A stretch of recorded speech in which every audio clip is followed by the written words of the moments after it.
Video کے نیچے subscribe کے بٹن پہ کلک کریں، بیل کے آئیکن پہ کلک کیجئے تاکہ ہر نئی ویڈیو کی نوٹیفیکیشن آپ کو مل جائے۔ ویسے تو جو دعائیں وظائف میں بتایا کرتا ہوں اس کی عمومی اجازت ہوتی ہے، اسپیسیفک کسی ایک کو اجازت دینا ضروری، کسی ایک کو دے بھی دی تو آپ جتنے بھی لوگ سنتے ہیں تو میری طرف سے سب کو دلی اجازت ہوتی ہے، وہ میرے جو وظائف کر سکتے ہیں، اگر وہ سیم ان کا مسئلہ ہے تو بالکل کر سکتے ہیں۔ خیر ہے کہ اللہ کا نام اور اللہ کا کام ہی سب کچھ ہے، اس کائنات کی جان اللہ کا نام اور اللہ کا کام ہے، سبحان اللہ۔ اور یہ اللہ کا کلام تو ہم نے پورا کیا اور اب اللہ کے نام پہ آ گئے۔ سبحان اللہ۔ اور نام کی طاقت یہ ہے کہ بس نام لیتے لیتے دنیا سے چلے جائیں تو آگے کام بن جاتا ہے۔ سبحان اللہ۔ تو اس لیے جو ہے سوچا کہ اسماء حسنہ، اور خود قرآن کریم میں اللہ تبارک و تعالی نے فرمایا ہے کہ قل ادعوا اللہ او ادعوا الرحمن ایما تدعوا فلہ الاسماء الحسنى، کہ پیغمبر ان کو کہہ دیجئے اللہ کو اللہ کہہ کے پکاریں یا رحمان کہہ کے پکاریں، یہ سارے اچھے اچھے نام اس اللہ ہی کے ہیں، اللہ جیسے چاہے پکارو، یا اللہ کو، یا رحمان کو، یا رحیم کو، یا رؤوف، یا کریم، جس طرح پکارو گے، فرمایا یہ خوبصورت حسین سارے نام جو ہے اسی اللہ کے ہیں جو اللہ سب کو دیتا ہے۔ سبحان اللہ۔ تو یہ اس سے پھر خیال آیا کہ اسماء حسنہ پر گفتگو کروں، تو لہذا آج ہم اللہ کا جو پہلا نام یعنی خود اللہ، جو اللہ کا ذاتی نام، اس سے ہم شروع کریں گے۔ سبحان اللہ۔ اللہ جو ہے اس مالک اور خالق کا نام ہے جس نے کائنات کو بنایا، کائنات کے مالک اور خالق اور رازق کا نام جو ہے اللہ ہے، اور اللہ جو ہے اللہ تبارک و تعالیٰ کا ذاتی نام ہے۔ باقی جتنے نام ہیں وہ صفاتی نام ہیں، کسی نہ کسی وصف پر دلالت کرتے ہیں، لیکن لفظ اللہ جو ہے یہ اللہ تبارک و تعالیٰ کا ذاتی نام ہے۔ اور مفسرین نے لکھا ہے کہ تمام اسماء حسنہ میں سب سے اعلیٰ اور افضل ترین نام جو اللہ ہے۔ اچھا، ہاں، کیونکہ ظاہر ہے اللہ کا ذاتی نام ہے، ذاتی نام۔ اس لیے علماء فرماتے ہیں کہ یہ علیہ یعلو سے مشتق ہے۔ علیہ یعلو کو معنی عطا کرنا، اچھا، تو اللہ کو بھی اللہ اس لیے کہتے ہیں کہ وہ عطا کرتا ہے، سبحان اللہ۔ تو عطا بلکہ عطا کرتا ہی اللہ ہے، تو عطا کرنے والی ذات کو اللہ کہا جاتا ہے، اس لیے جو ہے وہ یہ اللہ جو ہے اس ذات کا نام جو ساری کائنات کو عطا کرتا ہے۔ اور یہ نام ایسا مبارک نام ہے کہ اس وقت بھی تھا جب کائنات میں کچھ نہیں تھا، سبحان اللہ۔ اور اس وقت بھی ہوگا جب کائنات میں کچھ نہیں ہوگا، سبحان اللہ۔ بلکہ جب تک یہ نام اس کائنات میں گونجتا رہے گا تو اللہ تبارک و تعالیٰ آسمان و زمین کی کائنات کو قائم رکھیں گے۔ اس لیے حدیث میں فرمایا کہ لا تقوم الساعة حتى يقال في الارض اللہ اللہ، کہ اس روئے زمین پر قیامت برپا نہیں ہوگی جب تک کہ اس زمین پر اللہ اللہ کہا جاتا رہے گا۔ سبحان اللہ۔ یعنی اس میں بھی کسی عبادت کا ذکر نہیں کیا کہ نماز پڑھتے ہوں گے لوگ، روزے رکھتے ہوں گے، زکوٰۃ، بلکہ اللہ اللہ اللہ، بس اللہ اللہ کا ذکر بھی اگر ہوتا رہے گا تو اس نام میں اتنی طاقت اور تاب ہے کہ آسمان و زمین کو تھامے رکھے گا۔ سبحان اللہ۔ اور اگر اللہ کی اس حکم کی اطاعت ہوتی رہے تو پھر تو قیامت کا سوال ہی نہیں ہے۔ تو اس نام میں اتنی طاقت ہے کہ کائنات کو اس نے تھام رکھا ہے۔ تو اللہ جو ہے اللہ کے تمام ناموں میں جو مشہور نام 99 نام ہیں، ورنہ مفسرین نے چنانچہ علامہ سیوطی رحمۃ اللہ علیہ نے ایک روایت کے مطابق 5000 نام شمار کیے ہیں، 5000، بعض مفسرین نے 35000 نام شمار کیے ہیں، کیونکہ اللہ کے صفاتی نام بہت ہے کہ جتنے دنیا میں اوصاف بن سکتے ہیں سارے وصف اللہ کے ہیں۔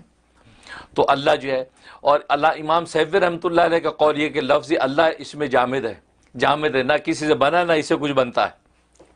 لم یلد ولم یولد کی جو شان ہے گویا کہ وہی شان اللہ کے اس نام کی بھی ہے، گویا کہ نہ یہ جامد ہے، نہ اس سے کچھ بنا، نہ یہ کسی سے بنا، تو گویا یہ ان کا یہ اپنا ایک ان کا مزاج، ایک ذوق۔ تو لفظ اللہ جو ہے یہ جو ہے وہ یہ اللہ کا ایک ذاتی نام، اور اس کو ادا کرنا، اس کو جو ہے جب زبان سے لیں تو اس کے بارے میں مفسرین نے لکھا ہے کہ اس کا ادب یہ ہے کہ اللہ کے ساتھ کوئی جو ہے وہ تکریم کا جملہ لگانا چاہیے، جیسے تعالی، اللہ تعالیٰ نے فرمایا، یا تبارک و تعالی، اللہ تبارک و تعالیٰ کا ارشاد ہے، یا اللہ جل جلالہ کہنا چاہیے، یا اللہ جل شانہ نے یہ ارشاد فرمایا۔ تو لفظ اللہ اکیلا بولنا تو فرمایا جائز تو ہے لیکن خلاف ادب ہے، کیونکہ اللہ کو اس چھوٹے موٹے کسی لقب کے ساتھ شمار کرنا چاہیے، بیان کرنا چاہیے۔ بلکہ حضرت حکیم الامت تھانوی رحمۃ اللہ تو عجیب بات فرمائی کہ اللہ کی ذات اگر یہ ہم پر شرط لگا دیتی کہ میرے نام کو القابات کے بعد لینا، جیسے دنیا کے اندر کسی بڑے بادشاہ کا جب نام لیا جاتا ہے تو القابات کے بعد نام لیا جاتا ہے، اللہ اگر ہم پہ یہ شرط لگا دیتے تو ہم زندگی پر القاب ہی شمار کرتے کرتے دنیا سے فنا ہو جاتے، اللہ کے نام لینے کی نوبت ہی نہ آتی۔ اللہ، کتنی بڑی اللہ کی ذات کی القاب اتنے کہ وہ بادشاہوں کا بادشاہ ہے، فرمایا کہ اگر اللہ یہ شرط لگا دیتے تو پھر ہم اللہ کا نام نہ لے سکتے۔ یہ اللہ کی لطف و عنایت ہے کہ اللہ نے یہ شرط نہیں لگائی کہ میرے ناموں پہ القاب پہلے لگاؤ، جیسے دنیا کے بادشاہوں میں القاب پہلے شمار ہوتے ہیں پھر میرا نام لینا۔ فرمایا کہ اگر ہم اللہ کے القاب بیان کرتے رہتے، فرمایا زندگیاں ہماری فنا ہو جاتی، اللہ کا نام لینے کی نوبت نہ آتی۔ اللہ یہ فرمایا وہ کریم داتا ہے، اس نے ہمیں کہہ دیا تم جلدی سے جھٹ سے نام میرا لے لو اور اپنے دلوں کو تسکین دے لو۔ اللہ، یہ تو بہت اس لیے ہم عجیب ہے۔ اللہ اللہ کہہ دیتے ہیں، یا اللہ کہہ کے پکارے، یا اللہ ہماری حاجت پوری کر دے۔ ہم القاب کے تکلف میں نہیں پڑتے، یہ بھی فرمایا اللہ کی لطف و عنایت ہے، ورنہ بادشاہوں کی طرح شرط لگا دیتے تو پھر اللہ کے نام لینے کی نوبت نہ آتی۔ اللہ تو فرمایا کہ حقیقت یہ ہے کہ اللہ تبارک و تعالیٰ کا نام جو ہے یہ اتنا جو ہے وہ اتنا عظمت والا نام، بلکہ پیرانی پیر شیخ عبد القادر جیلانی رحمۃ اللہ علیہ فرماتے ہیں اسم اعظم جو ہے وہ ہے ہی اللہ، اور یہ بڑی پتہ کی بات ہے ان کی۔ فرمایا کہ اسم اعظم اللہ ہے، لیکن شرط یہ ہے کہ جب یہ اللہ کا نام اپنی زبان سے آپ لیں اور جب اللہ کا لفظ پکاریں تو آپ کے دل میں اللہ کے غیر کا خیال نہیں ہونا چاہیے۔ اچھا، فرمایا کہ ادنا خیال بھی آپ کے قلب کے اندر نہ ہو، خالص اللہ کی پکار کے ساتھ جو ہے آپ اللہ کو پکاریں، زبان پر بھی اللہ اور دل میں بھی اللہ کے سوا کوئی غیر نہیں ہے۔ فرمایا یہ اسم اعظم ہے، اس طرح پکار کے کچھ مانگو گے خدا اسی وقت جھولی بھرے گا، اللہ اور یہ حقیقت ہے۔ یہ اہل دل نے اس کے تجربے کیے ہیں کہ جب اللہ کو خالص کر کے پکارا ہے اور دل میں بھی اللہ کے سوا کوئی نہیں ہے اور زبان پر بھی اللہ کے سوا کوئی اور نام نہیں، اور اللہ کہہ کے یا اللہ اللہم کہہ کے جب در سے پکارا، یہ واقع فرمایا یہ اسم اعظم ہے، اسی وقت اللہ مراد پوری کرتے ہیں۔ کیسے نہ ہو، اس لیے کہ اللہ جو ہے وہ لکھا ہے مفسرین کہ اللہ اس ذات کا نام ہے کہ جس ذات میں سارے جمال و کمال پینا ہو، سارے جمال و کمال پر جو ذات حاوی ہوتی ہے اس کو اللہ کہتے ہیں۔ سبحان اللہ، اب سارے جمالات سارے کمالات جو ہے وہ اللہ کی ذات کے علاوہ کس کے پاس ہوں گے؟ فرمایا سارے جمالات و کمالات اللہ کی ذات کے اندر جو بند ہو جاتے ہیں۔ فرمایا یہ اللہ اس ذات کا نام ہے، تو اس لیے یہ اللہ جو ہے اتنی عظمت والا نام ہے کہ اس اللہ کے نام کو واقعی اسی عظمت کے ساتھ اگر لیں تو واقعی اہل دل اس کا تجربہ کرتے ہیں کہ جب لیتے ہیں تو واقعی جو مانگتے ہیں ہاتھ خالی نہیں لوٹتے۔ سبحان اللہ، اس لیے پیرانی پیر نے کہا کہ اسم اعظم ہے یہی۔ سبحان اللہ، چاچی امام اعظم ابو حنیفہ رحمۃ اللہ علیہ کا بھی قول یہ ہے کہ اسم اعظم لوگ ڈھونڈتے ہیں، اللہ کا لفظ جو ہے اللہ کا جو نام یہی اسم اعظم ہے۔ سبحان اللہ، تم اس نام کو سچی صدق دل سے پکار کے تو دیکھو خدا کیسے پوری کرتا ہے۔ سبحان اللہ، تو یہ تو اللہ کے نام کی حقیقت ہے۔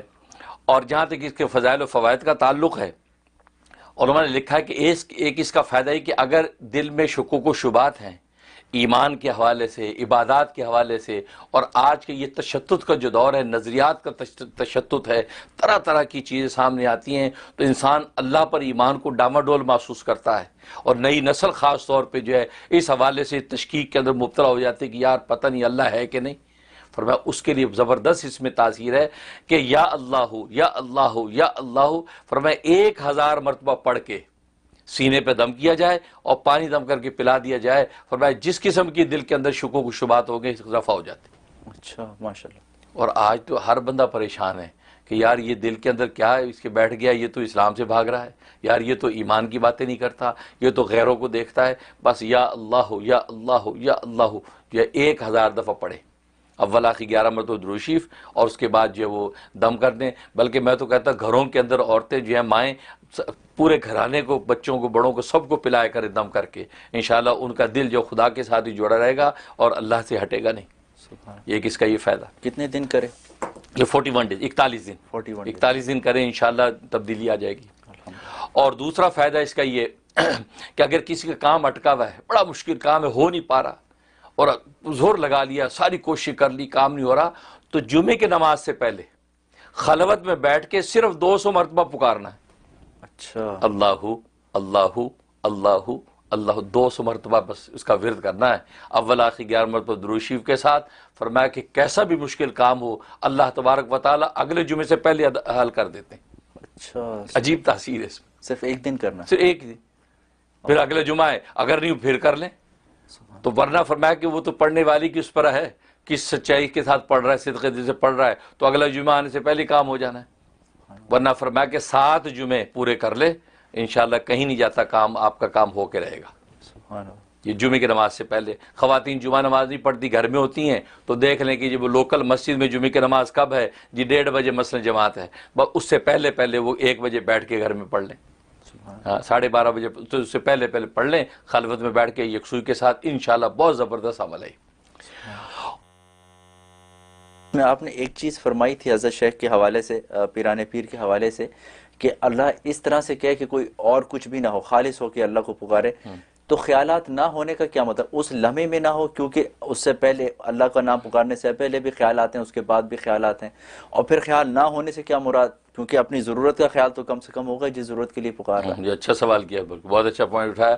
بھئی نہیں، وہ اس لمحے میں جب پکار رہا ہے نا، اور جس ضرورت کے لیے پکار رہا ہے، اس لمحے میں بس یہ تصور و صدق دل سے کہ اس ذات کے علاوہ کوئی کرنے والا نہیں ہے، اس کو پورا اسی ذات ہی نہیں کرنا، اور کوئی کر ہی نہیں سکتا۔ اچھا، بھلے بظاہر چھوٹا سا کام ہے، مثلا ایک نمک کی ڈلی لینی ہے یا ایک جوتی کا تسمہ، تو تبھی تو نبی کریم صلی اللہ علیہ وسلم نے فرمایا کہ جوتی کا تسمہ ہو یا نمک کی ڈلی ہو، وہ خدا سے مانگو۔ حالانکہ